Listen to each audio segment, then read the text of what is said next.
Welcome back to episode 147 of Tall Boy Radio. Now, we can promise you one thing, that the guest we have for you tonight will be every bit as good as the guy we had on last week, and that is an absolute promise. So before we introduce him, let's introduce the other host that's with us, Gazza. Evening, guys. Looking forward to this. Last week was an absolute hoot. So, as Adam has just alluded to, if this week's guest lives up to last week's guest, then we're in for an absolute treat. Just for you guys out there tonight, I'm drinking a beer called Ultra Phase, which is rapidly becoming one of my favourites. It's an 8.5% dipper, and I'm drinking it out of a St. Bernardus glass. You can't quite see that, but yeah. And when that goes, just to wet the whistle a little bit later, I have a left. So that's me sorted for the next sort of hour. I'm going to sit back, buckle up, and see where we go. Indeed. Right, let me tell you a little bit about the beer that I'm drinking tonight, guys. Let's see if this one appeals to you. It is a Vault City Red Jammy Peanut Butter Marshmallow Honeycomb Imperial Sour. So it is a 10% sour beer. And let me just show you the colour of this one, Gazza. It looks, well, it doesn't look so good if I'm really honest, but it tastes. I was going to say that doesn't look that appetizing, I'll be honest with you. It looks like one of those healthy yogurts, but I'm pretty sure it ain't good for you. So we hope you enjoyed last week. We certainly enjoyed last week. We had the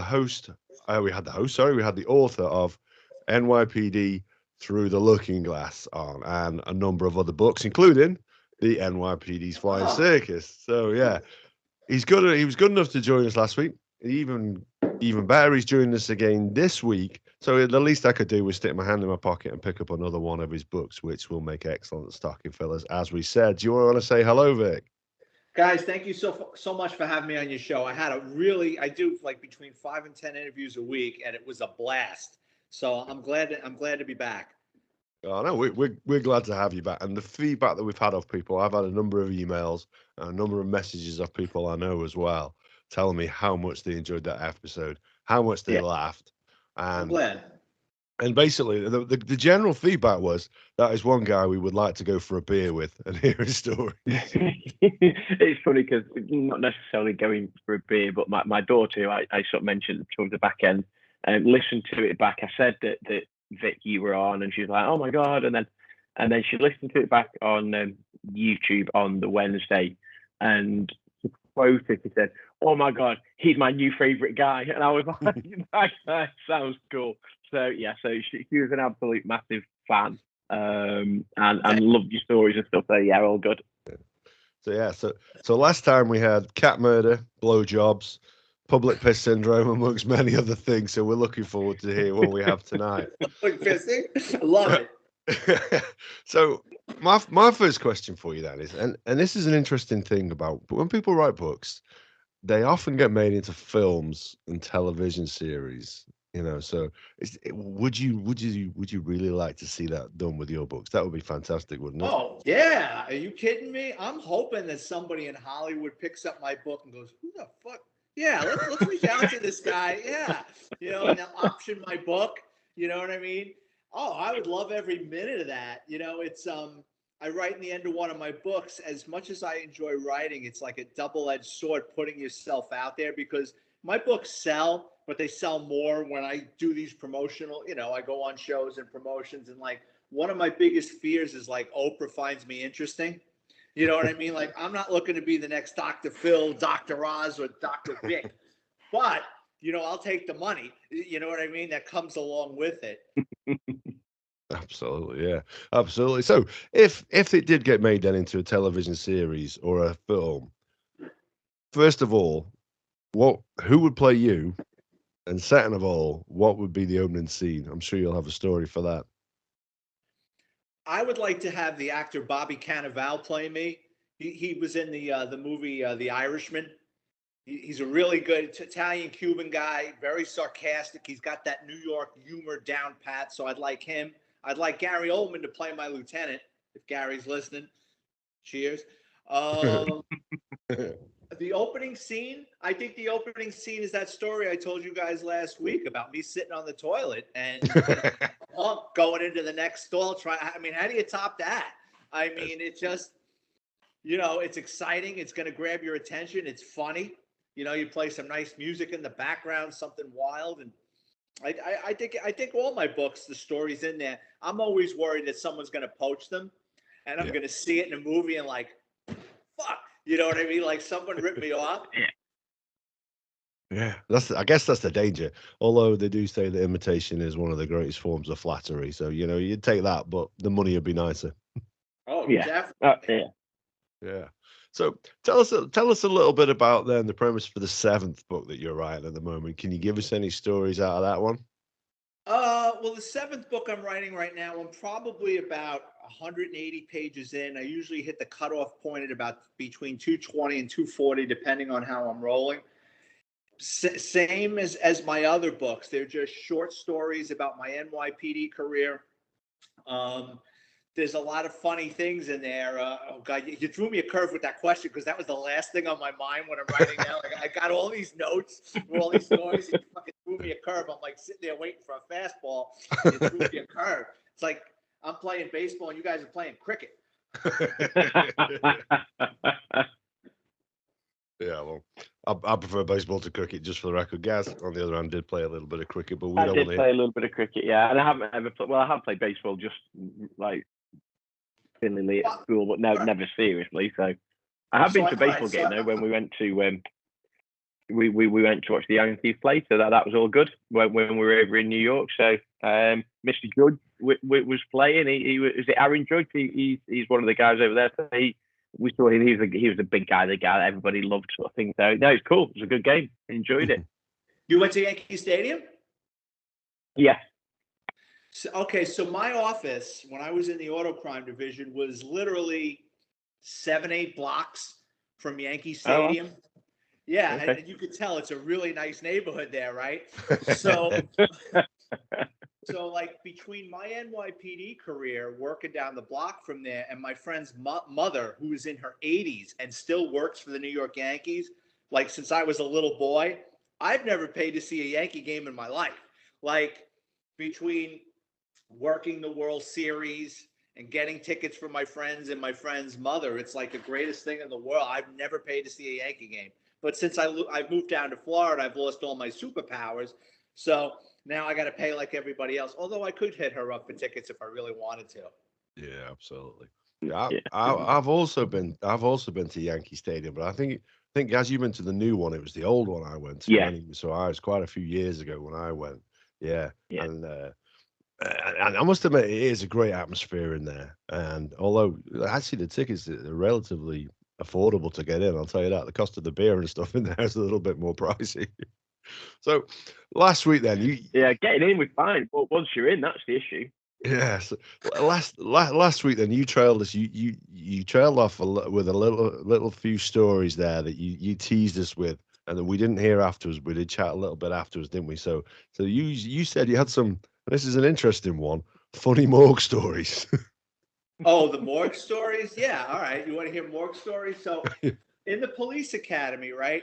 I was, like I said, I was with a group of 250 people. I was 1,200. I was like in a mid-sized class. So in my classroom was 50 or 60 people. So our police academy instructor said, all right, tomorrow we're going down to the morgue, and they prepared us, don't freak out and everything. So the following day, it was like a school trip. Like you see like a parent, like the teachers taking kids. We're in our police academy uniforms. We look like little shitheads. And in Lower Manhattan, you have Bellevue Hospital, which is a very large hospital. And in the basement, they have the morgue. So I didn't know what to expect. I knew about the morgue from what I saw on television shows where there's a guy in a lab coat next to a slab. You know what I mean?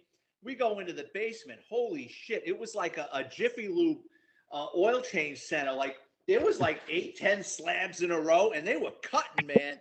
So like between each slab, they've got a produce scale hanging. Like remember when you were a kid, your mother would take like a melon or a lettuce and she puts it in that produce scale to weigh it? Yeah. That's what they've got between each prep station. And they're pulling people's brains out and weighing it. people's organs and weighing it. And I'm like, what the fuck? And they're making jokes about it. Like they pulled one guy's brain out. And it was like 1.2 pounds. And they're goofing around like he must have been a moron because his brain only weighed like 1.2 pounds. And I mean, the smell of death was just terrible. They gave us Vicks menthol rub. So you open up that jar and you put it underneath your nose that kind of masks the smell of death. And I remember while I was at the morgue that day, you had some kid that was shot multiple times. And he was like duct tape and hogtied. And there's a medical examiner. He had this tool that looked like a needle nose pliers. And he's pulling bullets out of this kid, right? And he's dumping it in this metal tin. And standing over his shoulders like this old homicide detective, like eating a McMuffin and having a coffee, right? And he turns to the medical examiner and he goes, what do you think? And the medical examiner goes, suspicious suicide. And everybody starts laughing. Yeah, the morgue is no joke, man. I've been in there a handful of times, and it's like, oh God, when you see what happens to people on the other side. So in New York, when somebody dies, like in their house or apartment, or even in the street, the police come, and the responding cops do like a preliminary investigation. They call the supervisor. He guides you what to do. Then the detectives come. The detectives will look around. They'll poke around. They'll make some phone calls. Then you've got to wait for the medical examiner. Now that can take, people drop dead in New York all the time. You got 9 million people and there's only like 1 or 2 medical examiners floating around. So we call it sitting on a DOA. So you can you're sitting with that body until the medical examiner shows up and says, yeah, this isn't a suspicious death. Tell the family they can call the funeral home, or yeah, this is a suspicious death. We're going to take the body down to the morgue. So you can be sitting with the deceased person. And it's the most oddest, awkward thing, because I've been in an apartment or a house with a dead person for hours, just me and them. And they're in the other end of the room. And like, you see a pair of feet coming out of the kitchen and you're sitting in the living room watching television. Or I've been in apartments and houses where somebody dies and the family's there and they're grieving, but you can't leave. And you feel it's such an awkward thing because, and most of the time they're nice and respectful, they understand, but it's the most awkward thing to be in a room with total strangers with their deceased as they're grieving, going through this process, and you're sitting there like a bump on a log, like, reading a newspaper. It's just so odd. So did I tell you the story about the guy that moved the body? No. All right. No. One such story is there was this cop that I knew, wasn't particularly fond of him. It's the early 90s. He's got a foot post. He's by himself. And call comes over in a housing project, like on the 13th floor. He goes up there, and one of the neighbors discovers their neighbor, an elderly man, died in his sleep. So they call the paramedics. Paramedics come. They go, yeah, he's dead a couple of hours. So they go to leave. So the cop doesn't want, it's a Friday night. He wants to go out drinking. The last thing in the world he wants to get stuck with is sitting with this dead body in an apartment overnight. So he tries telling the paramedics, hey, can you take him? Can you get, and they go, we can't take him. You got to wait for the medical examiner. So he gets pissed off. So the 2 paramedics leave, all their equipment, they leave. About 20 minutes later, a call comes over on that floor, a cardiac. Well, the same 2 paramedics hadn't gone far. They were around the block. So the same 2 paramedics come out of the elevator. They come running down the hallway with all their equipment. This time, the guy that was dead in the bed like an hour ago is now in the hallway. And they go, what the fuck is this? And the cop goes, oh, shit. He goes, you're not going to believe this. After you left, the guy jumped up and went, oh, shit. And he ran through the apartment. He opened the door and he died again. And you're like, get the fuck out of here. You moved his body, because now the guy's got rigor mortis, so he's kind of stiff. Like, he's in the position he died in the bed, and now he dumped him in the hallway. So they're fighting with him. The sergeant shows up. They explain what happens to the sergeant. He gets suspended, loses 30 vacation days, and gets transferred out of borough. If that happened nowadays, he'd probably get arrested or lose his job. But that was the good old bad days. So he was keep his job. Oh, wow. I can just imagine. No, he got up himself. He got up. He just moved. It's like, yeah, come on, wise guy. It's funny. I know that guy. I mean, I grew up with his cousin. It just by chance that's how I know him. And it's like, I couldn't believe when he became a cop. I'm like, oh, this isn't going to work out well. You know what I mean? Like I knew he was a nitwit before this happened. Yeah. Yeah, that's not a good recipe for being a cop, is it really, that ideally? So, Gaz, you had a question as well that you wanted to ask the tail end of the last episode, if you recall. Well, to be fair, there was a couple of questions. There was obviously we've gone through sort of the morgue stories. I'm absolutely fascinated by the two nuns that you said that were committing auto car theft or whatever. So I don't know whether or not you want to sort of just talk me through that, because I'm absolutely fascinated how you came across these two nuns. Yeah, early 90s, it was a Saturday. My partner and I are on patrol, and we get flagged down by these two attractive young women dressed as nuns in gray nun outfits with the habits and everything. And I'm like, come on. Like, they're waving us down. And in that neighborhood, there were two colleges. So you had fraternities and sororities, and they were always pulling stunts to get into their fraternity or sorority, right? So I was like, yeah, okay. They're going to try conning us with some bullshit. And these two women were wringing their hands. And what had happened was Mother Superior went away for the weekend. They took Mother Superior's car without permission. Their convent was in Westchester County. They came down to the Bronx. They parked the car in a pizzeria/restaurant parking lot that has a big sign that says, if you park here and don't eat here, we're towing your car. They go and do some shopping. They come back an hour or so later. The car is gone. The restaurant tells them it's at the tow yard. They go to the tow yard. The guy goes, $100, or we're not releasing your car. So they they flag us down. So after I figure out that this is real, because for 20 minutes I thought they were pulling my chain, I put the two nuns in the back seat of the car. I drive to the tow yard. So it's a big gated area, and I don't know how it is in the UK, and I hate to say this, but everybody in the towing business, they're usually scumbags. Like, they have no heart whatsoever. I can't get into this like fortified place, so I keep hitting the police siren, right? This big fat bastard comes out of a trailer eating a slice of pizza, and his fly is open, and I'm sitting here with two nuns, and I says, listen, can you get their car out? Come on, they're nuns. He goes, $100. So he wouldn't budge. So I said, all right. So this is before ATMs and stuff. I went to the precinct. I went up to my locker. I got like $50 out. I borrowed like the other $50, and I gave it to the nun, and I says, here, go get your car out. And, so she's like, I'll pay you back. And I'm like, nah, that's all right. She goes, no, give me your phone number. I'll pay you back. I said, okay. So she gets her car out. The two nuns couldn't have been happier. They bring the car back up to Mother Superior, right? So you know how it is. When you lend somebody money, it's always a pain in the ass to get it back, and especially nuns. Don't lend your money to clergy. So what happens is, a week or so later, I was living with my parents. I was like between apartments. I was in my early 20s. And my dad, who's a real smart ass, I come through the door, and he's got this big shit-eating grin, and he goes, hey, Sister Samantha called. And I said, okay. And he goes, Sister Samantha. And I go, Dad, she's a nun. She's not black. And he goes, oh, I don't care who you date. He goes, what, wait, a nun? Why is a nun calling here? Like, he thought it was like a Motown singer or something. I go, no, it's a real nun. So I call this nun up, and we work out this thing like on a Saturday. I couldn't just go to the convent and ask for Sister Samantha and collect $100. I had to go to this. It was like a fucking spy movie. I had to go to a park and sit on a bench, and I'm like feeding ducks. And then she kind of snuck off the property, and she came over. She had an envelope with $100 on it, and I says, I gotta ask. I says, you're a young woman. I says, are you happy with the decision you made, to become a nun at like 25, 26 years old? She was a little older than me. And she goes, yeah. She goes, are you happy with your choice? I said, yeah. And that was the last I kept in touch with her for a little while, but that was the last I ever saw her. But yeah, I lent two nuns $100 to get their car out of a tow yard. Wow. Brilliant story.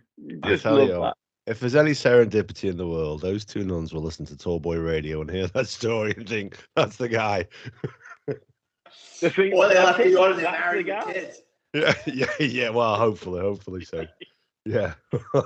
The other question, Gaz, that you wanted to ask was about whenever you see it in movies, so the cops turn up, they secure the crime scene, and then the FBI roll in, and it's like a pissing competition. This is our scene now, boys. And they move you on. Is that how it is? They tried. Yes, they tried. Well, first they come in under the guise, let's work together, but they never want to share anything with you. Basically, my experience, they show up like an unwanted house guest. Like you're sitting down at dinner at 5 o'clock at night, and they bang on your door and say, "Hey, what's for dinner? That smells good." You know what I mean? And they don't even bring like a bottle of wine. So that's been my experience. I've got two things with them. One was our Queens office had a case on. Have you ever heard of John Gotti? Yeah. Did I tell you this story last week? No, I don't think so. No, I don't think so. Okay. So John Gotti's son-in-law, John Gotti had a daughter, Victoria Gotti. She actually had a reality show called Growing Up Gotti. She was married to a guy who basically, he ran with a Mets play out in Queens. There's this neighborhood, and it's all body shops, junkyards, motor places, anything to do with the auto industry, right?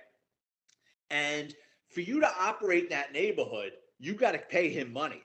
I mean, you just can't open up a business and go about your business. Someone's going to land on you and say, hey, you got to kick up, and you got to use his private sanitation company. You've got to use his person that's supposed to collect the waste oil. So it's like the second you get in there, you got to play by his rules.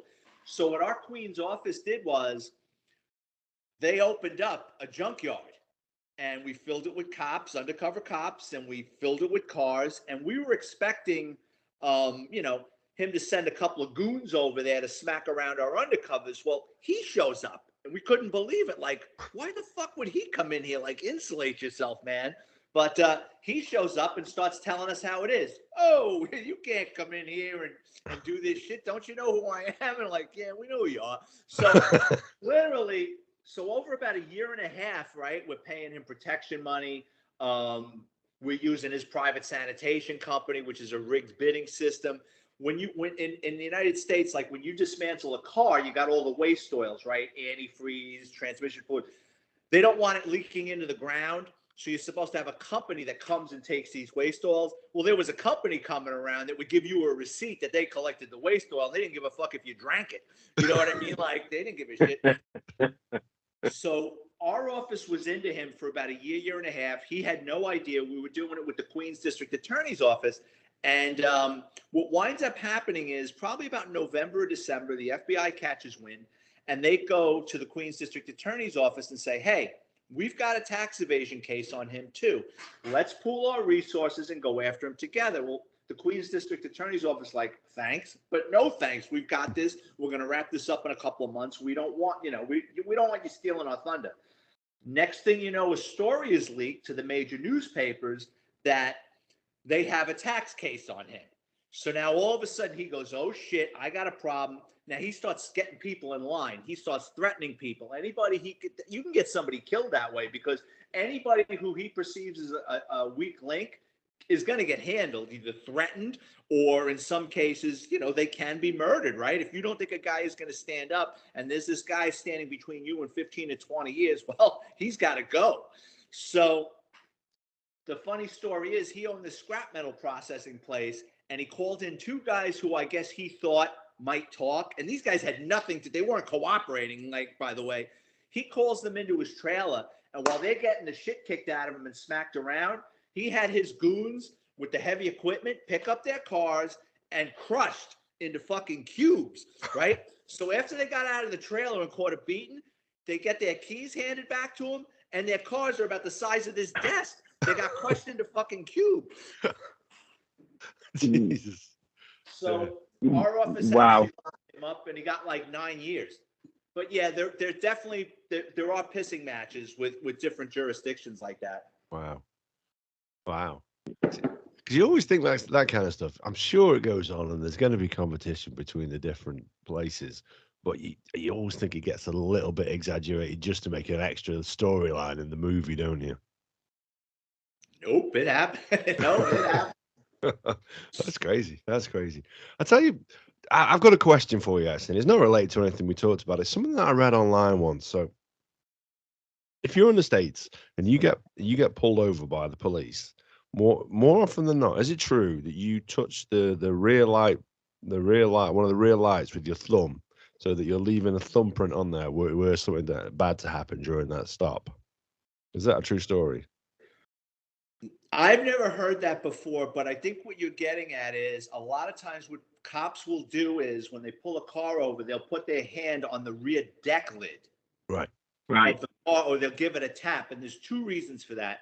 One is if someone's in there that, like there's something in that car they don't want you to see, and there's a shooter in there that can pop out and shoot you. They want to make sure that the driver didn't release that deck lid.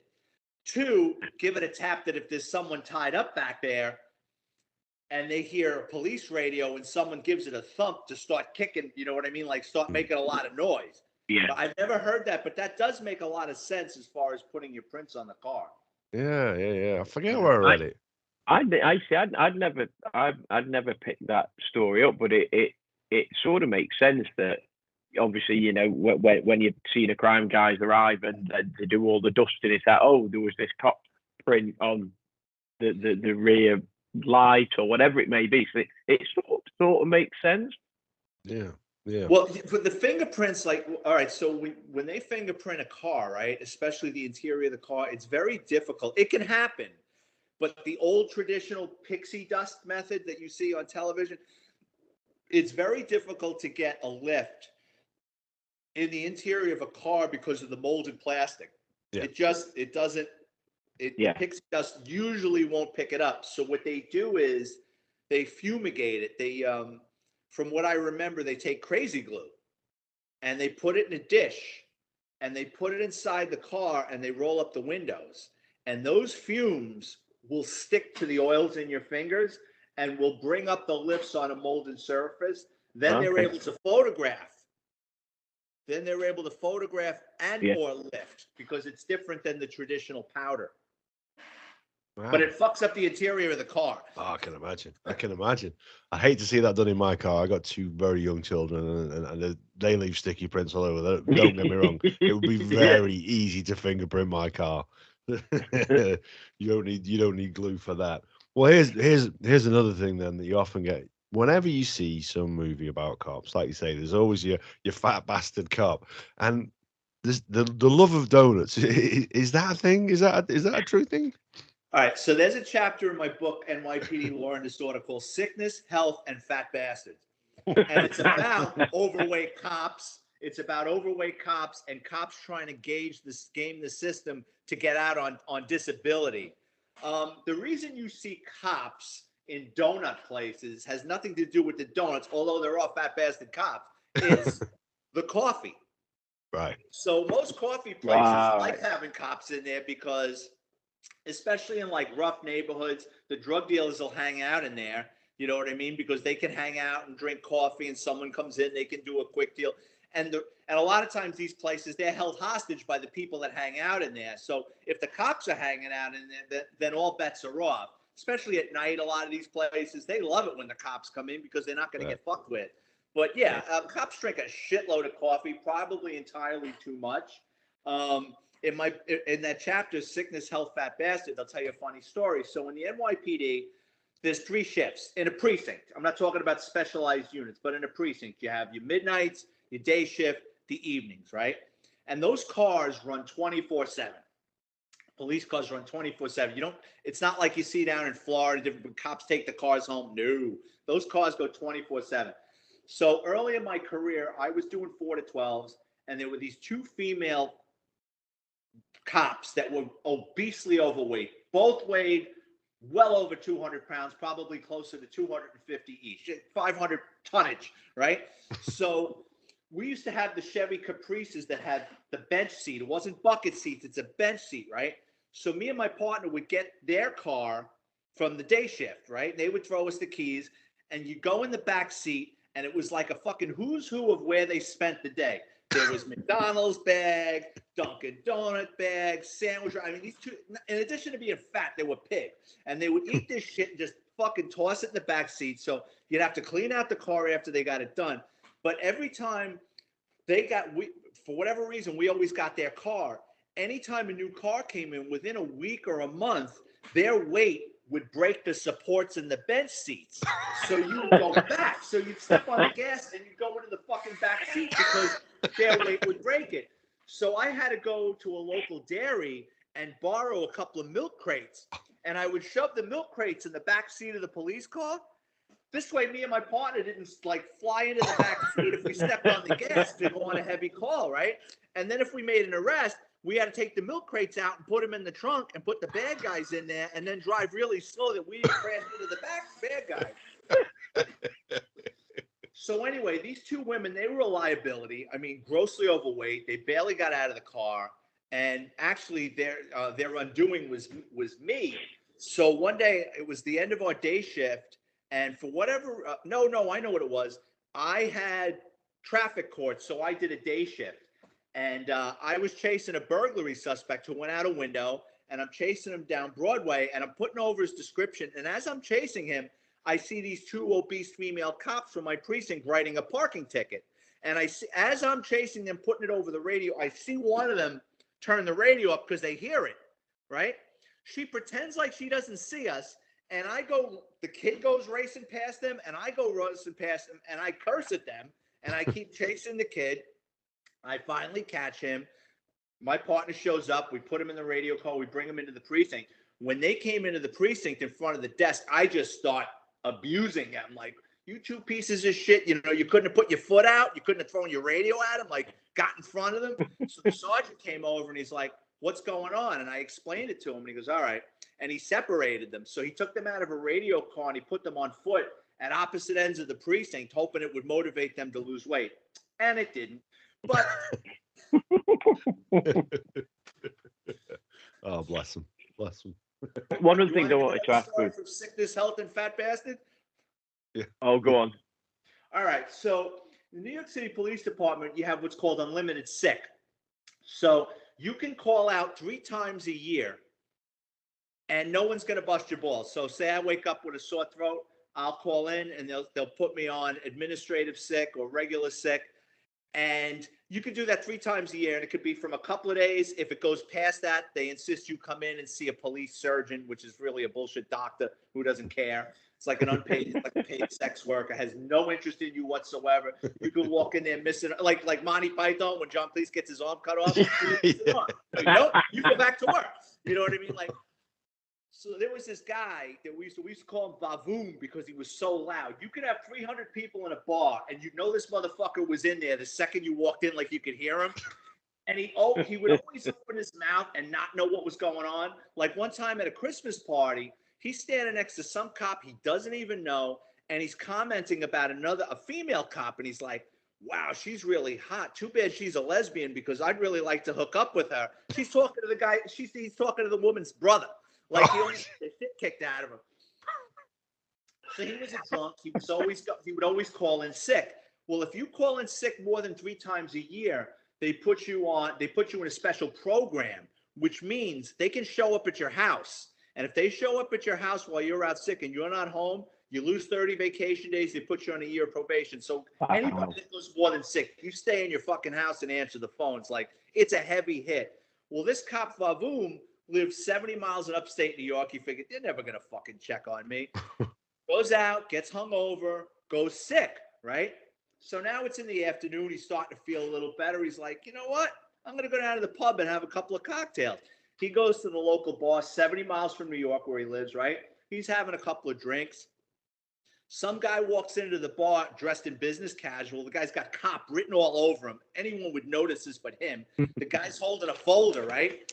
And the guy with the folder stranger comes into the bar with a folder. He goes up to the bartender and he goes, do you know where Willow Lane is? And before the bartender can answer, this cop goes, oh, Willow Lane? Yeah, you make 2 rights, you make a left, it's right up the corner. I live there. Who are you looking for? And the sergeant's looking at his ID photo. He goes, you suspended in the bar. Hey, of all the places to get suspended, it's better to be suspended in a bar than somewhere else. Surely, come on. Stupid motherfucker. Yeah, I mean, he just couldn't keep his mouth shut. Speaking of bars, whenever you see it on TV shows, there is always a cop bar Is that a thing? Oh yeah, see, cops don't like. Yeah, there are cop bars, and they tend to be in nicer neighborhoods. Although early in my career, there was a bar in the South Bronx we used to call Star Wars because of all the fucked up people who were in there. Remember the movie Star Wars, the cantina scene, like Yeah. yeah.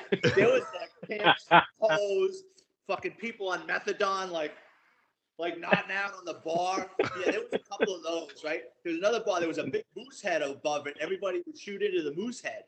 But yeah, but most cop bars tend to be in nice neighborhoods. Cops just want to go and have a couple of drinks and hang out with other cops and not get fucked with. Yeah. That's definitely true. But there was right next to my old precinct, there was a bar called Pauline's. And they had the greatest scam in the world. So before direct deposit, right, you would get your check every other Thursday. So what Pauline's would do is, it was genius. After work, cops would a lot of times the check cashing places were closed or the bank was closed. Cops would go into Pauline's. You would give the bartender your check. They would cash your check as provided you bought a drink or got something to eat. So guys wouldn't fucking leave. You know what I mean? Like, it was the greatest thing in the world. But upstairs in Pauline's, they used to have this like a banquet hall. I wouldn't call it a banquet hall, but a room where they would have bachelor parties and shit. The parties that used to go on up there, those bachelor parties. I'm not really a bachelor party guy, but I went to a bachelor party once, and I kid you not, there was this female that they used to hire for these parties, and she was able to shoot hard-boiled eggs out of her anatomy, right? So I walked into this party, she's laying on a table, and she goes, "Batter up!" And and I'm like, "What the fuck is this?" And she had a bowl of hard-boiled eggs, and she's putting it in her box, and she's shooting it across the table, across the room, and the cops have a wiffle ball bat, and it's like batting practice at a bachelor party, and she's throwing curves and sliders and fastballs, and my friend fouled one off and hit the groom in the head with a hard-boiled egg. It was a different time, but yeah, I'll never forget that. They brought out these eggs, and she yelled, "Batter up," and I'm like, "What the fuck is this?" Oh, yeah. That sounds genius. That does sound absolutely genius. It does. One of the things you sort of mentioned it. You mentioned it to the last week, I think, Vic, and I'm not sure we got to the end of the story, but there was and I just wrote it in my notes, and I've just put the line up, beating up sort of thing. And it was did you mention a story about where you got some guys in a lineup and they ended up beating each other up, or they ended up beating up one of the guys? Yeah, this is a wild story. So I'm in high school. Like, let's go before I become a cop. I'm in high school, and I'm a little smart ass. I mean, I went to Catholic high school. They had corporal punishment, and I got hit by a lot of corporals. But as you can see, I probably deserved it.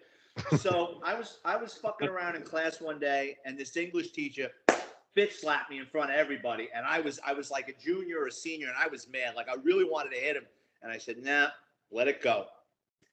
Fast forward 5-6 years later, there's this crackhead, and he's running around the Bronx, and what he's doing is he's jumping out of his car and doing strong arm purse snatches of women.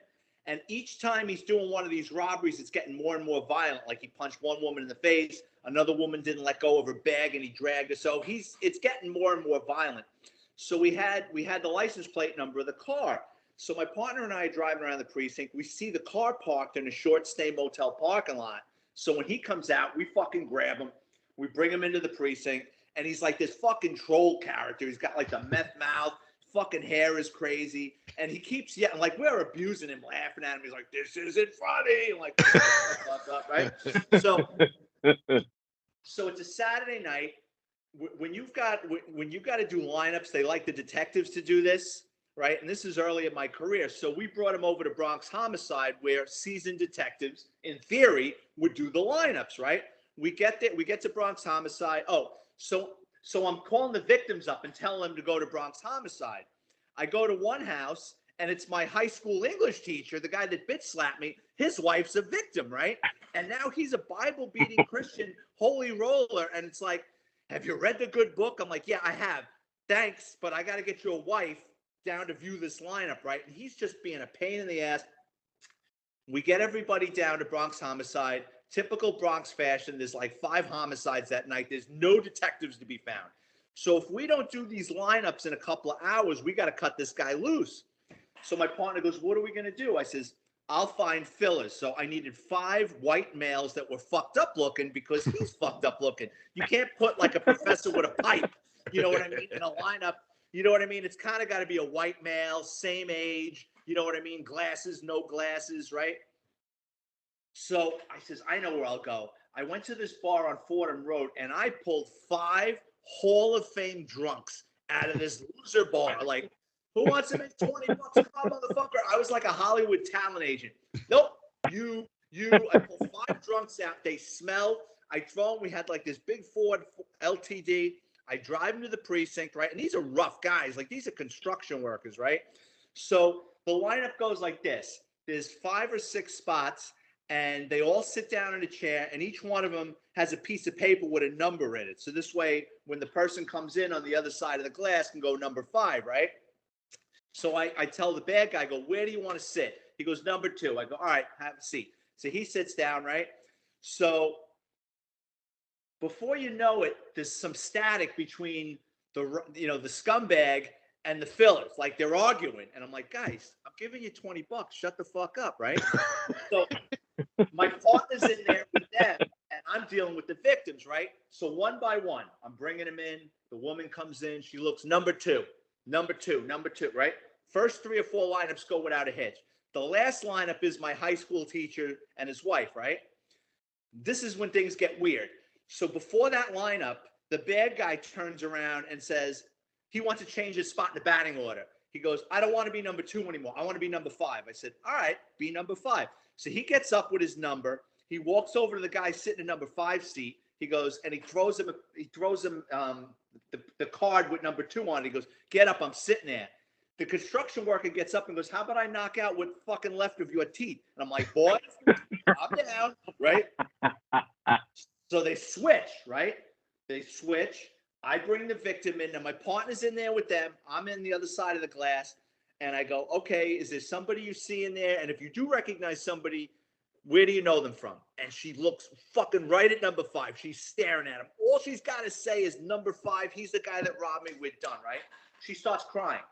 I go, what's wrong? She goes, I can't ruin this man's life. I go, lady, you're not going to ruin anyone's life in there. I said, do you recognize somebody? And now she's starting to argue with me. I can't do this. I don't want to participate. I go, this isn't participate. Do you know somebody in there or don't you, right? All of a sudden, the drunks jump up and they just start beating this guy's ass, my robber, inside the room, right? So now I got to get up. I'm running inside. It must have looked like something on Benny Hill. Like, me and my partner are trying to pull these drunks off this guy. They're choking the shit out of him, right? I separate it. Soon as we get everything quieted down, he turns around and goes, did she pick me? Oh, fuck. So now we can't use that lineup. But I mean, what did it matter? We already had him picked out at 3 or 4 to begin with. So he wound up getting 3-4 years.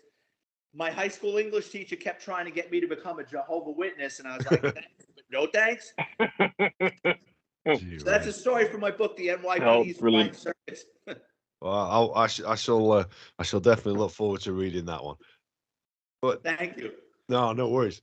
And one thing I have to ask you, because it's really obvious when you listen to you today, when we listened to you last week, when you tell these stories, there's a great deal of passion about it, and you clearly took a lot of joy out of your job. And I know one of the first things you opened up with last week was sort of saying you've got to know when to get off that merry-go-round.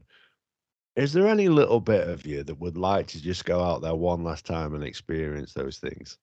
Oh, yeah. Are you kidding me? I love the adrenaline. Like, since I've retired, there's been nothing that's replaced. I'm an adrenaline junkie.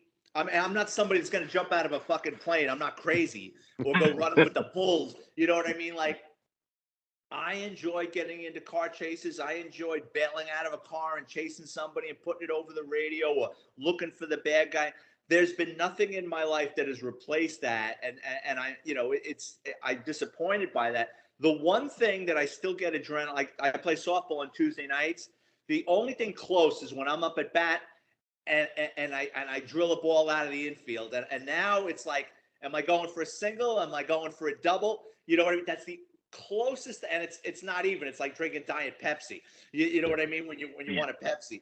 So I miss the action. I don't miss the bureaucracy and the nonsense I had to deal with. Yeah. I think everybody can relate to the bureaucracy. Yeah, put my teeth back in. It's that strong bit bureaucracy in their jobs, can't they? Absolutely, Gaza. Yeah. No, absolutely. Just, I mean, one of the things that, and we're slightly moving away from stories. One of the things that you said last week, and it's something that my daughter picked up, was that did you say it was your ex-partner that narrated, was it the Times Square Killer on, was it Netflix or something like that, was it?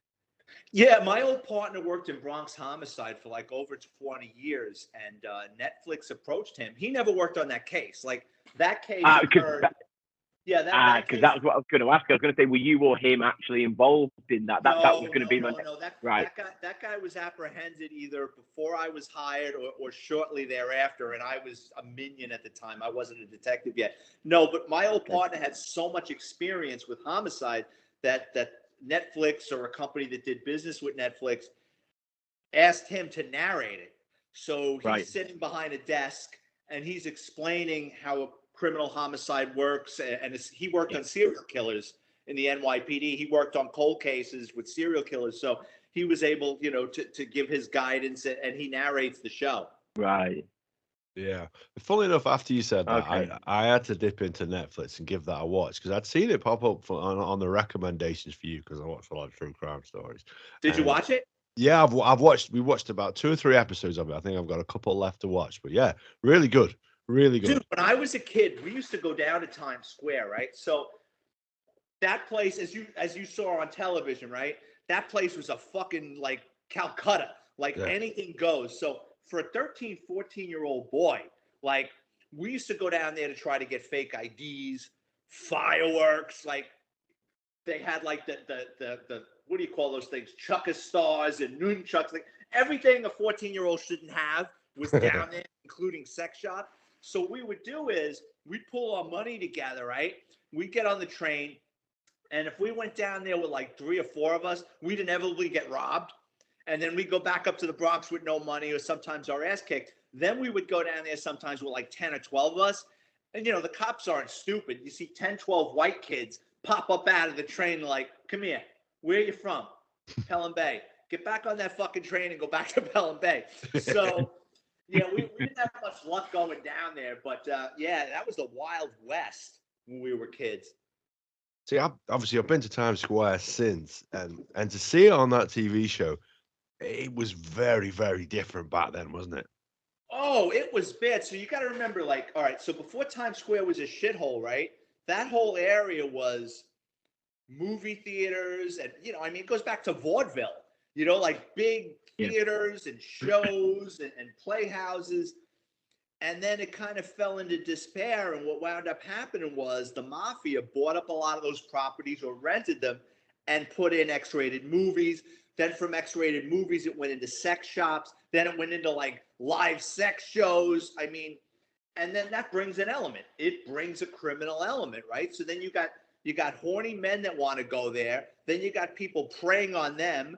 Then you've got prostitutes going there. It was a recipe for disaster. I can imagine. Yeah. Now, like I say, you saying your partner there was a homicide detective, worked with serial killers. Did you ever work any homicide cases? Sort of, yeah. I wasn't in homicide, but like I think I was explaining to you guys. Did I tell you guys a story about the cars being shipped to China? Yeah, I think so. Yeah. Right. So on those wiretaps. All right, so on those wiretaps, we got guys talking about bumping other people off. So what we would do is we'd start doing the groundwork. We'd start IDing the guys. Where are they talking about? Where did this homicide occur? Who have they been associated with that isn't around anymore? And then we would, contact homicide, because ultimately they're going to take it. Once we take the case down, we don't want the homicide detectives to pull our guy off the playing field before we take our case down, because the homicide's already in the past. It's not like they're going to do a homicide. They've already killed somebody. So then we'll bring them in at the end, and then we'll wrap everything up. But I worked on the beginnings of homicide. Yeah. Yeah. So, have you got any stories you can share with us from, when any of the cases that you worked, or whenever I think you said you'd been to a few crime scenes where there was homicides. Can you tell us a little bit about what that was like? Oh yeah, I got two real good ones. All right, so it's the early '90s. It's a Saturday night. Me and my old partner, and who, by the way, he was killed years later. But we're doing a 4 to 12. We're coming out of the station house on our meal hour. It's about 10 o'clock at night, and a female cop, I'll never forget, hands us a slip of paper with an address. She goes, "This didn't come through 911. Someone called the station house. They're yelling in Spanish. I think it's a cardiac." I said, "All right." We rush up to this building. It's a 6-story walk up. We're about the 3rd floor, and you hear screaming and wailing, right? We run up the stairs. The apartment's full of people, and we're just like kind of swimming through people, right? And it's a galley kitchen. So as I come around the side, I see a pair of legs sticking out of the kitchen floor, right? There's a woman laid out on the floor. There's a man over her, and he's hugging her, and he's just crying, "Mom, Mom, Mom." And the kitchen is just covered in blood, just fucking splattered in blood. And when you cut your finger, blood is bright red, right? But like over time and it dries, it turns like a rust color.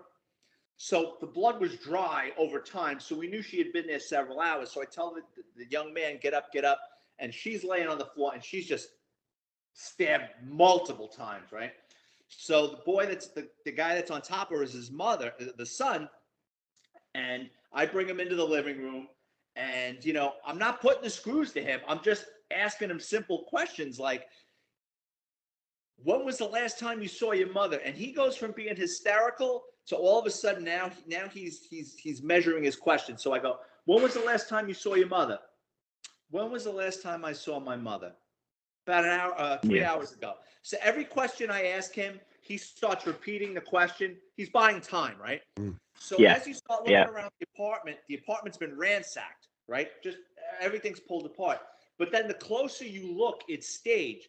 So when a burglar breaks into your house or apartment, right, he's going to start taking the drawers out and dumping shit all over the floor. He's not going to take the time of dumping a drawer and putting it back in, right? Mm-hmm. So that was odd.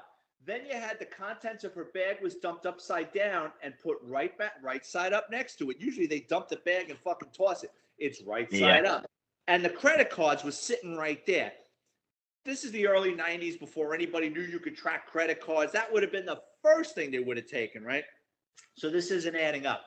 The detectives take him down to the precinct to interview him, and I'm tasked with my partner to gather evidence at the crime scene and work with the evidence collection unit, right? So I get back to the precinct an hour or two later, and I ask the detectives what's going on, and they go, "We don't know if he did it or not, but he knows a lot more than he's saying, and he's fucking weird. Like he's going in circles." So the deceased had 3 brothers that lived across the street. So the detectives told the 3 brothers, like, "Listen, your nephew definitely knows more than he's telling us. Maybe you can get it out of him." Well, the young man wants to go home. Now in the United States, if you ask for an attorney, that's it. You can't question him no more. He didn't ask for an attorney, but he wanted to leave. So the detective said, "Okay, you want to go? Go." With the mindset, we'll go to his house first thing in the morning. We'll catch him before he gets out of bed and start this all over again, right? Because if he asks for the lawyer, all bets are off. So he leaves with his uncles, and they told him, maybe you can get more out of him, right? So in New York, when someone is killed, right, the responding police have to go to the morgue the following day to identify the body. So since I was one of the first ones there, it was my job. So before the body goes to the morgue, it's called a 95 tag. It's a little piece of cardboard. It's an oak tag thing with a little string to it. And you write your information, the deceased information on it, and you tie it sounds like a joke, but you tie it around their big toe, right? Yeah. So the next morning, I got to go to the morgue. So it's a Sunday morning. I'm in uniform. I got like 3 hours sleep. It's a skeleton crew down at the morgue. There's a young guy working there who doesn't know his ass from his elbow. And I go in and I got some paperwork and I say, "I'm here to see this victim," right? He goes, "Okay." He goes into this large refrigerated room, right? And he wheels out a gurney and he pulls off the sheet and there's a Spanish guy with a beard. And I said, "No, female Hispanic, give the name." He goes, "Oh, puts the sheet over the dead guy's head, wheels him back into the room, right? 5 minutes later, he wheels out another body. He pulls off the sheet. It's a black guy, a wino. I go, dude, I didn't come here to see everybody that got fucking whacked in the Bronx last night. I'm here to see her. I go, you know what? Fuck this. Let me in there, right? I'm not playing hide and go seek with you. So at the time, Jacoby Hospital had this big refrigerated room. It wasn't like you see in TV, like with the drawers. It was like something out of a horror movie. It was a big refrigerated room, and there were gurneys, and there was like 8, 10 dead people in there. And I saw my handwriting on the toe tag on her foot. I pulled the sheet off. I go, that's her. I ID her. I fill out some paperwork. I go back to the precinct, and the detectives are all high-fiving each other. They're all excited. I go, what the fuck happened? So, and thank God the detectives working that case spoke fluent Spanish. The next morning, they got up bright and early. They went back to the building, and when they hit the hallway of the building, they could hear yelling and screaming in Spanish. The 3 uncles confronted their nephew in the hallway, and they were yelling at him in Spanish. The police say you know more. What the fuck is going on? What happened to your mother? And he gave it up. So the cops stayed behind the stairwell, and basically, he was a crackhead. He would go on these binges where he'd start stealing from his mother and abusing her. And she said, listen, I can't have you living here with me no more. You got to go.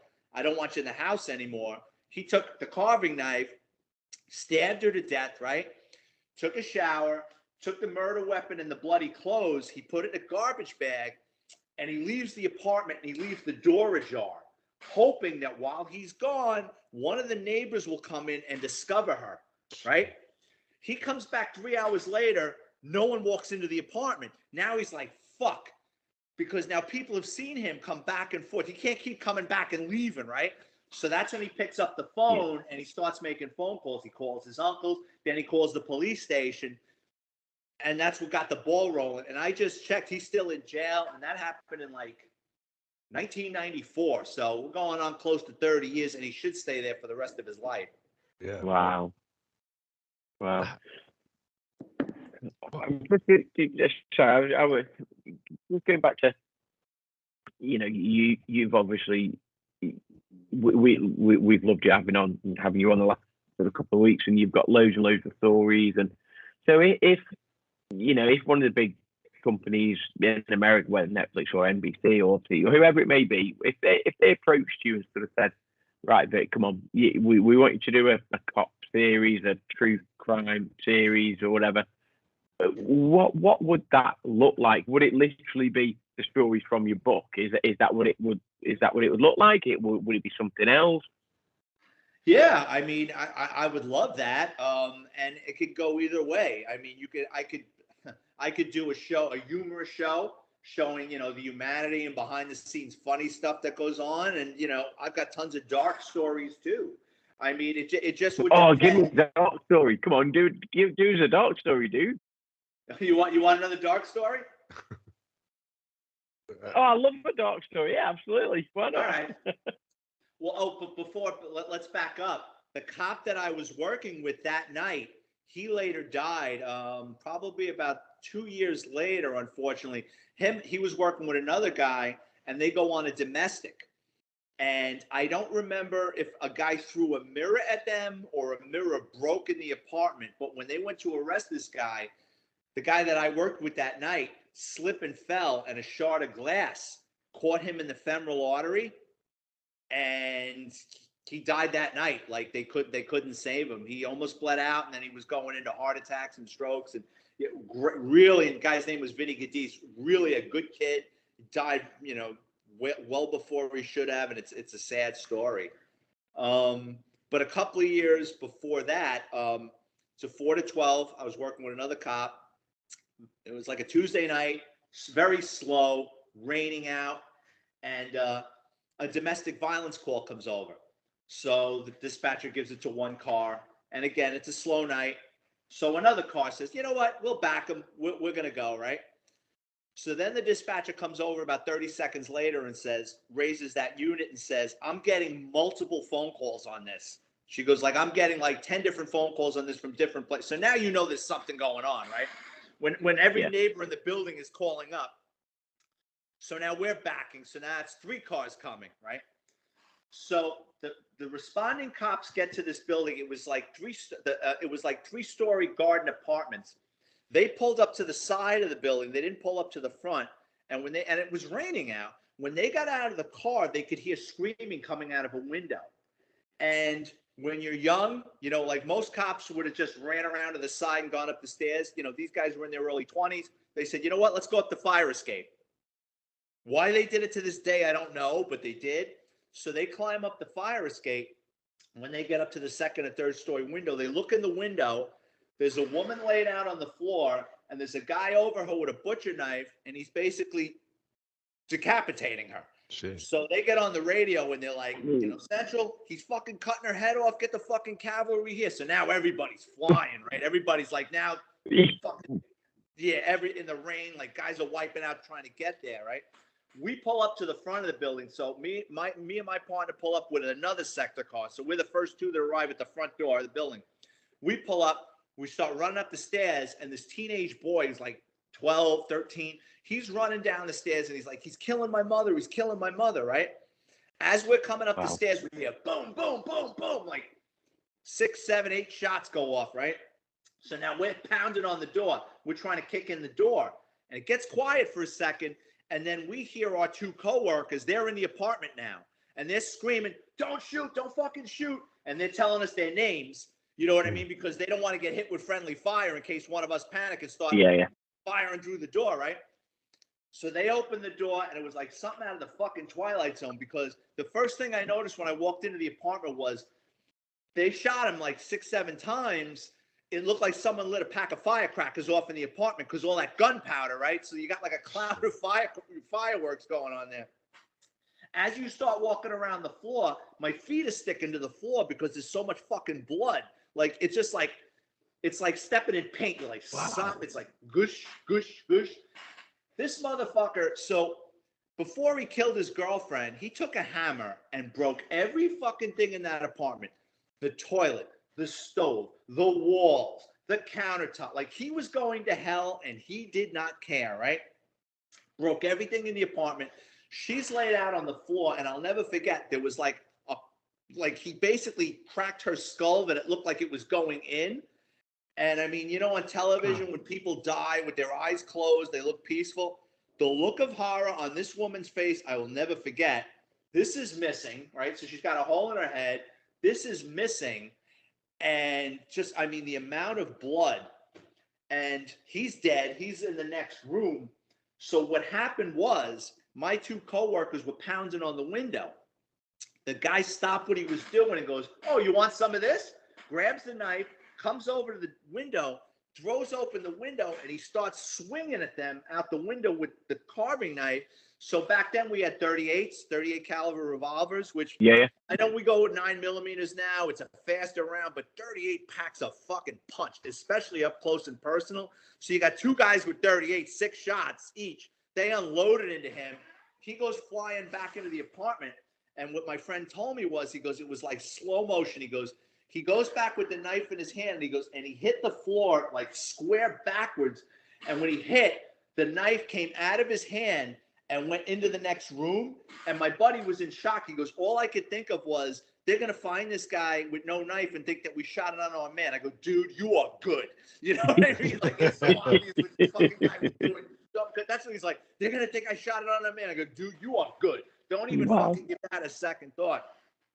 So I threw the two cops in the radio car, and I rushed them down to the hospital to make sure they were all right. And later on that night, in the NYPD, they don't tailor your uniforms. It's like, you buy your uniform, it's on you to get it tailored. And most NYPD cops are not spending that money to go to a tailor. Like, the pants, you watch any NYPD cop, not on TV, in reality, their pants are always fucking baggy. And he was sliding his hand over his knee. There was a knife. The guy cut through his pants with the fucking knife. Like, he put his hand on his knee. The guy got that close with that fucking butcher knife. Got right through his pants. Shit. Dude, I got a couple stories like that. I had another friend. Him and his partner were chasing a guy in a midnight with a stolen car. And this motherfucker just got out of prison. Like, he was jacked, doing push-ups and pull-ups in jail. Got into crack. They chased his stolen car. The guy crashes the stolen car. 99 out of 100 times when you're chasing a stolen car, the bad guy runs. He takes off and he's going the other direction, right? This motherfucker turned around and charged them. And he was a big motherfucker, right? He punched my friend in the face and got his gun away from him, right? And shot my friend in the chest. But like he was wearing a bulletproof vest, so it just knocked the shit out of him. He goes down, right? He grabs, his partner was a short guy. And this is a true story. Gets his partner in a headlock, right? He's got the 38 and he's trying to shoot him in the head. But my friend's partner is like, you know, swinging. So the shots are going wide, right? He's like, boom, boom. He's shooting past his head. Runs out of bullets, throws the gun. The cavalry arrives. They light that guy up. So now he's blowing around in a tube and shitting in a bag somewhere, right? So they light him up. So the kid that was, you know, had his head in a headlock, he's in the hospital. He reaches into his pocket to get some change for a soda. And he goes, ow, what the fuck? He pulls out of his pocket. He had a whistle. In the NYPD, you're supposed to carry a whistle. No one does. You keep it in your pocket for roll call in case they ask for it. Then you throw that fucking thing in your locker. He still had it in his pocket. One of the fucking rounds ricocheted off the whistle in his pocket and melded it into like this, like it looked like a fucking asteroid. Wow. Shit. Oh, man. That is a close call. Oh, my word. Wow. So just leading on from that, and I apologize if you could have said this. Have you been in a gunfight? Have you been shot at? Have you been hit at all? Or what's that? So have you been in a gunfight? Have you been hit by a bullet at all? Have you taken one for the team, as we say over here? No, I've never been shot. Thank God. I never shot anybody. Thank God. I was involved in a lot of things that you would think it would happen, but I've got a lot of my friends either, you know, killed people, shot people, or they were shot myself. So the guy that got shot in the chest, I went to see him that night in the hospital. And I'm like, come on, open that shirt. I got to see this. And like, he had this fucking bruise, you know, it was like, it was a god awful thing, and they kept him in the hospital for a couple of days. But wow. Yeah, I had a couple of friends. I had another friend. He walked past the guy at a housing project, and he said something's not right. When he turned around, the guy started shooting at him, and I mean they were like literally 10 feet from each other, just exchanging gunfire. Right? He doesn't hit the guy. He doesn't think he got hit. Right? He gets checked out and everything. He goes home. He got grazed. And he wound up getting lead poisoning. Like 3 days later, he wasn't feeling good. Like they had to like do something with his blood. Yeah, he got just from grazed. He got lead poisoning. Wow. Oh, wow. Yeah. I mean, that's the thing, isn't it? I mean, those guns, like you say, that guy taking the shot to the chest and leaving a bruise like that. A couple of times when I've been in the States, I've had a go at the old firing range. And I think the last time I went in there, I had a go at a Magnum. And gee whiz, that thing packs a punch. You've got to hold on to that, or it's coming back in your face. You've got to really hold on to that thing. And yeah, the power of those things, it doesn't surprise me to do that amount of damage. It's so funny you bring up a Magnum. So I'm a rookie cop, right? And like 6 months, a year out of the academy, the first thing I do is I go out and I buy the Dirty Harry gun. Like the 6-inch Smith & Wesson, right? I'm like, this is fucking great. In New York City, the ranges are very small. You know what I mean? It's like a storefront, really, right? So I go to this range, I sign in, I pay my money, and the guy didn't even check my guns. He goes, you got ammo? I go, yeah, I'm good, right? Because the guy that sold me the guns sold me ammunition. And I knew nothing about guns at this time, right? Except for the one that I carried. So I'm in the booth with this 44 Magnum.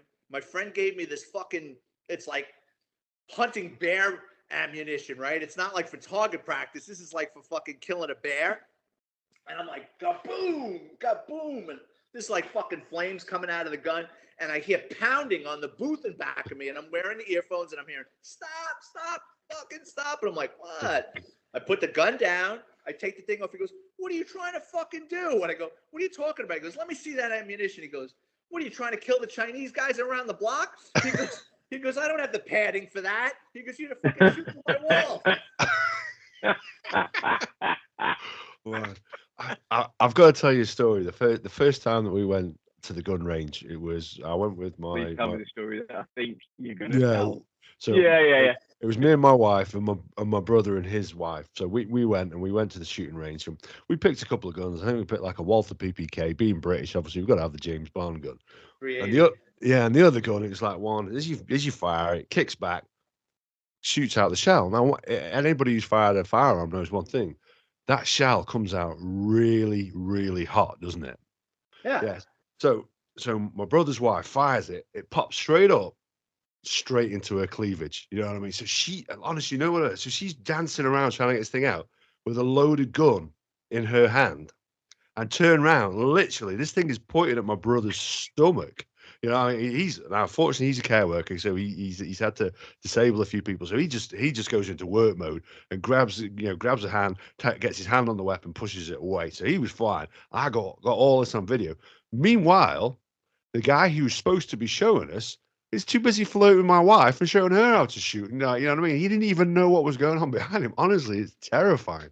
We call that the hot brass dance. I'm so used to it now. So like when I shoot, every now and then, you're just used to it. It's like, and if it's that bad, you put the gun down and you step back and you try to, get it out. You know what I mean? Yeah. And they should have explained that to you. Like, if that fucking thing lands on you, put the gun down and step back and then take care of yourself. Yeah, man. Yeah, well, I can just imagine. I mean, Adam's told me the story before, but I can just imagine. I won't mention the name of the book, but dancing around with this loaded gun in her hand, and obviously, being taken down as such, and it was the reaction after you will not sort of thing, Yeah, it was, and I got it all on video. I've got it all on video. Brilliant. Well, we qualify. So in New York, we go out to we have an outdoor range out in the Bronx, right? And it's like something out of the 1800s. So you've got this target, you put it out at the 25-yard line, and it's on these metal, looks like a goalpost, stanchions, right? And every now and then, someone will hit those fucking stanchions, and a ricochet will come back and hit somebody. It happens. My friend got hit in the head. They had to take him to the hospital. Gee whiz. Well, the other thing I learned that day is as well not to fuck around with my wife because she has got a dead eye shot. I'm telling you now, they were all dead center in the heart and in the head. But I am not, if we ever move to the States, I'm not pissing around on that woman. Some people it comes natural to. You know what I mean? It's like it just without any training, they have the hand-eye coordination and they don't flinch. Yeah. Oh, she didn't. Yeah. Well, the one thing I found is so my first shot was really good. Then after that, you start to think about it and you overcorrect. You're thinking about what you have to do then to get it more accurate. And inevitably, with me, it was making it worse. Yeah, you're 100% right. Just you got to be relaxed. When you start tensing up and you're anticipating the shot, you start jerking it, and when you do that, then you're all over the road. Yeah, absolutely. So we're a little over the hour mark, but before we go, we definitely need to talk a little bit of NFL with you. Now, I've heard before we had you on, I always do a little bit of research as Gaz knows, and I listened to the Bleach Brothers podcast that you guested on with Jake and B Word there. Yeah, so the two guys that we know, and you talked a little bit of NFL with them, and I'm pretty sure, guys, if I let you guess, you'd probably your 30-second guess as to who this chap supports. He's thinking. It's not the Steelers, and it's not the Bears, which are our two teams. Just please don't tell me it's the Packers. For Christ's sake, don't tell me. Thank Christ for that, because I literally would have never spoken to you again, Vic, if it was the Packers. So that's okay. So I'm. I mean, is it an obvious? Is it the Jets or the Giants? No. Oh, right over the other side of the country for most of their existence. So yeah, the Raiders. So how come? LA? Oh, LA. Well, Las Vegas now. Yeah. I've been in Oakland. I mean, they're in Vegas now, but I've been an Oakland Raider fan since I was probably about 8 years old.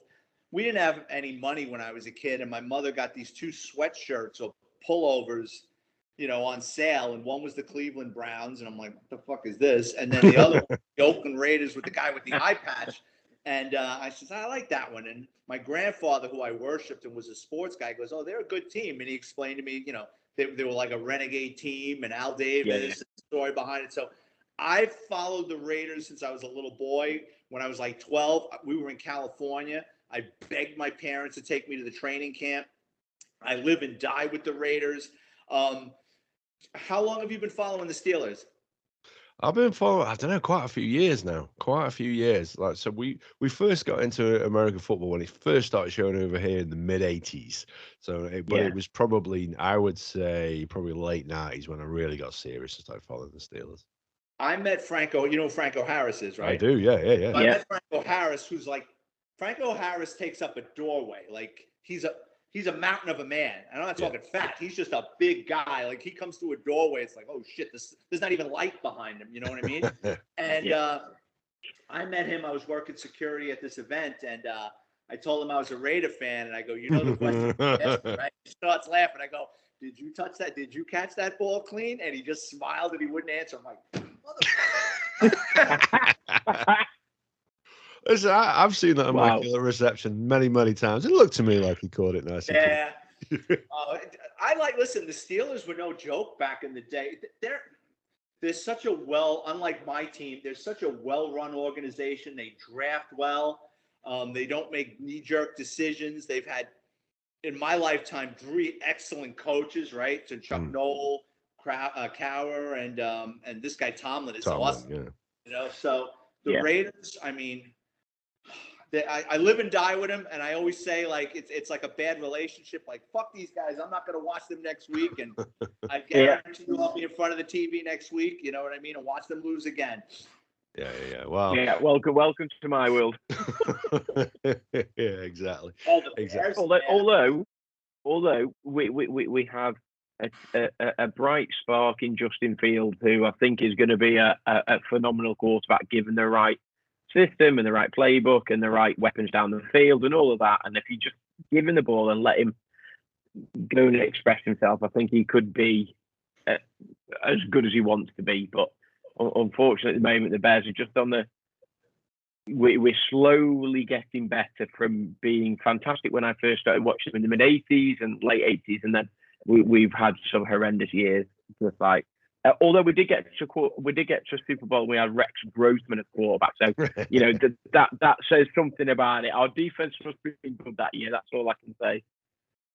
Yeah, the Bears are owned by an elderly woman, right? Still. Yeah.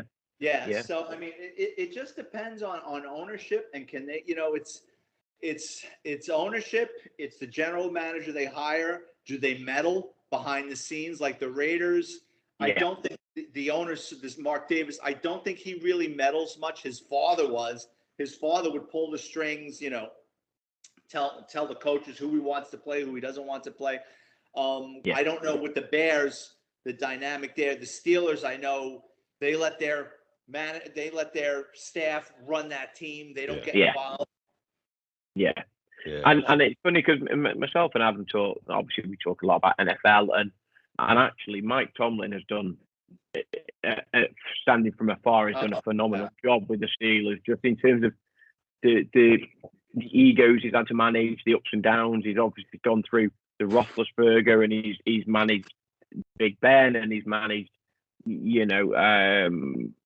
Brown, and loads of characters and such. And he's done a really, really, really good job, actually. And somebody that, I mean, myself and Adam, we chat all the time about NFL, but as a non-Steelers fan, I can absolutely appreciate what Mike Tomlin's done, because he has done a phenomenal job there.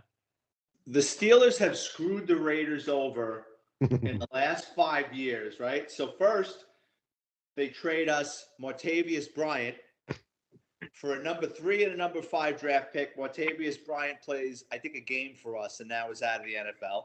Yeah. Then they trade us Antonio Brown for a number and a number 5 draft pick, and God only knows what the fuck he's up to now. So, I mean, the Steelers and the Patriots, the hoodie, Belichick, the same thing. Richard Seymour, Randy Moss, that Orlando Brown, the tackle. And they always wind up going back to New England and doing better than when we had them. So we're just like suckers waiting to be taken by con men.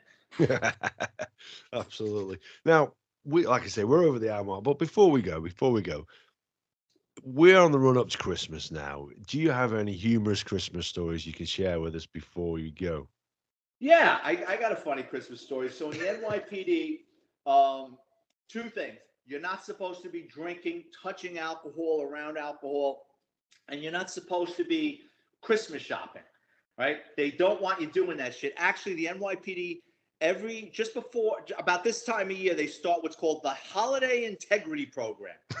So that means Internal Affairs is out and about, and they'll stop you when you come into the station house and search your radio car in the precinct parking lot, like open the trunk to see if you're out Christmas shopping, right? So having said that, you got to be careful. So we had inside a precinct, we have civilians that do clerical work, and they're called PAAs, or police administrative aides. And there was this older black woman who I really liked. Her name was Janie. And I used to call her Auntie Jane because I have an aunt named Janie. And one day, me and my partner are going out on patrol in a 4 to 12, and she goes, "Ferrari, come here." I said, "Yeah." She goes, "Can you give me a ride?" I said, "Yeah, sure, Auntie Jane. Where you got to go?" She goes, "I got to see a man about a horse." And I go, "See a man about a horse?" She goes, "That's all I can tell you." I said, "All right." So she gets into the back seat of the car. We go up Broadway. It's a shopping area. She goes, "Stop here." So she makes a stop on Broadway, and she goes, "I'll be back in 5 minutes." She gets out of the car. She goes up to the corner. She makes a right. So my partner goes, "What the fuck is this?" Like, well, obviously she's doing something she doesn't want us to know about, and she figures she's going to distance us from it, right? She gets back in the car, and I can see she's got a bottle shoved in her bag, right? And I go, "Auntie Jane, what's the name of that horse?" She goes, "2/5." Whatever it was, she was a fucking trip. Yeah, I mean, they don't, they nitpick you so much that it's almost becomes a game where guys will see if they can beat the system because they're so heavy-handed with us. Yeah, I can imagine. When it's tough like that, the feeling of getting one up, getting one over, it's just a little bit sweeter, isn't it? Oh yeah, I mean, especially it just depends on the cops, the precinct.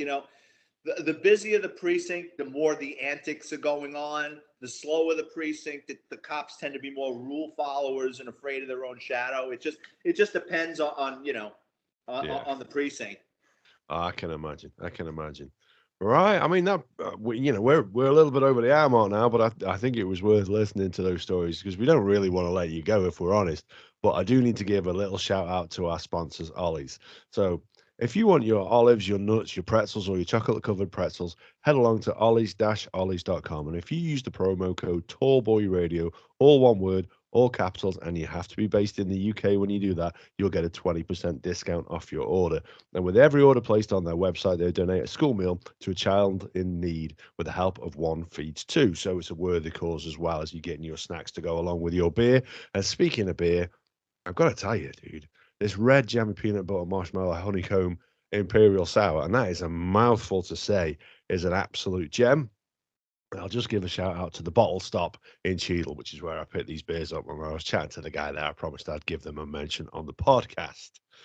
So, with all that being said, Vic, thank you very much for joining us again. Honestly, it has been an absolute pleasure, and we would be honored if by the time you get that seventh book ready to go, you come out and you pitch it and you tell our listeners all about it. Because one thing we'd like is it's we hope that people listen to this, and certainly they have been listening in droves to that first episode, but we hope to listen to this one as well. But not only listen, go out and pick up one of the books as well. And what we've done, so we do a little blog post about each of our episodes. So if you're listening to this, head to tallboyradio.com and you can find the blog post on this episode, and there's a link there where you can click on it. It'll take you straight to amazon.com, and you can find Vic's books on Amazon. But because like I say, you say the $10 stockings stuffers. Here in the UK, we've got a slightly better exchange rate. So you can pick them up for just less than £8 or £9 for the most case. Yeah. So hopefully our listeners will do that. So Vic, did you want to say your goodbyes to our listeners?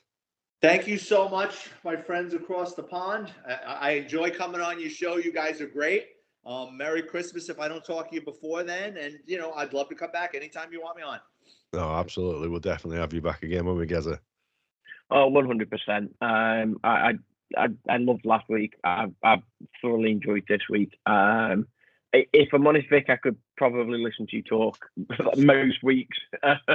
So, whenever that next book is ready, you're more than welcome to come join us here. Can't wait till next time. You know, it's funny. Like if we were in a bar somewhere having a couple of drinks, I probably would have you guys laughing your heads off. You know what I mean? Because like doing these interviews, I've got talking points and stuff when I try to go to stories. But like if we were just talking in a pub, and you would bring something up that I hadn't thought of in a while, I'm like, oh, and then you know what I mean? Yeah. Oh, look. Next time, I'll say next time we're in the States. Next time we're in Florida, I'm definitely going to hunt you down. I'm going to stalk you. I'm going to find you. We're going to go out for a beer, and it's going to be just an amazing night. It's going to be brilliant. No, that'd be cool. Yeah, absolutely. Well, like I say, anytime you want to come back on, you just drop us a message. You're welcome back on anytime. It's been an absolute pleasure to meet you. So that just leaves it then for me to wrap it up and say, hope everybody has enjoyed this episode. If you want to catch us and you don't necessarily want to just listen to Tallboy Radio, you can catch me and Gaz on the Happy Hour podcast. We are recording an episode with them next Saturday where we're going to be talking all things Lord of the Rings. What we know about that, God only knows, but we're going to talk about it nonetheless. So I wish you all a fond farewell and say thank you for listening and take care.